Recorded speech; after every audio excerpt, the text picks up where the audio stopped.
et ne discutez que de la meilleure façon avec les gens du livre, sauf ceux d'entre eux qui sont injustes. Et dites, nous croyons en ce qu'on a fait descendre vers nous et descendre vers vous, tandis que notre Dieu et votre Dieu est le même, et c'est à lui que nous nous soumettons. C'est ainsi que nous t'avons fait descendre le livre, le Coran. Ceux à qui nous avons donné le livre y croient, et parmi ceux-ci, il en est qui y croient. Seuls les mécréants renient nos versets. Et avant cela, tu ne récitais aucun livre et tu n'en écrivais aucun de ta main droite. Sinon, ceux qui nient la vérité auraient eu des doutes. Il consiste plutôt en des versets évidents, préservés dans les poitrines de ceux à qui le savoir a été donné.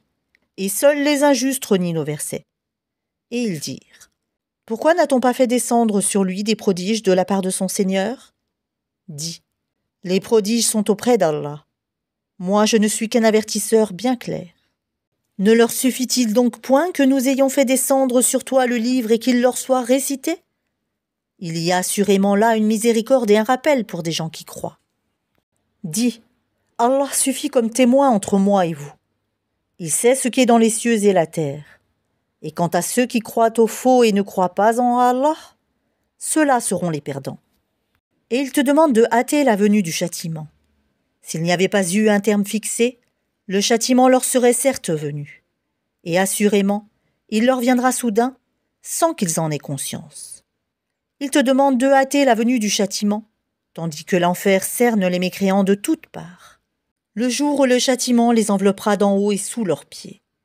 Il leur dira, goûtez à ce que vous faisiez. Ô mes serviteurs qui avez cru, ma terre est bien vaste. Adorez-moi donc. Toute âme goûtera la mort. Ensuite, c'est vers nous que vous serez ramenés. Et quant à ceux qui croient et accomplissent de bonnes œuvres, nous les installerons certes à l'étage dans le paradis, sous lequel coulent les ruisseaux, pour y demeurer éternellement. Quelle belle récompense que celle de ceux qui font le bien, qui endurent et placent leur confiance en leur Seigneur. Que de bêtes ne se chargent point de leur propre nourriture. C'est Allah qui les nourrit ainsi que vous. Et c'est lui l'audient, l'omniscient. Si tu leur demandes, qui a créé les cieux et la terre, et assujettit le soleil et la lune ? Ils diront très certainement, Allah. Comment se fait-il qu'ensuite ils se détournent du chemin droit ? Allah dispense largement ou restreint ses dons à qui il veut parmi ses serviteurs. Certes, Allah est omniscient.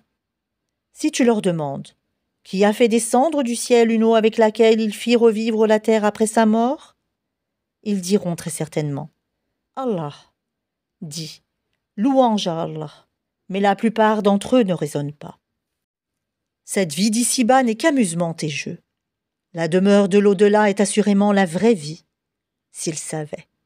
Quand ils montent en bateau, ils invoquent Allah, lui vouant exclusivement leur culte.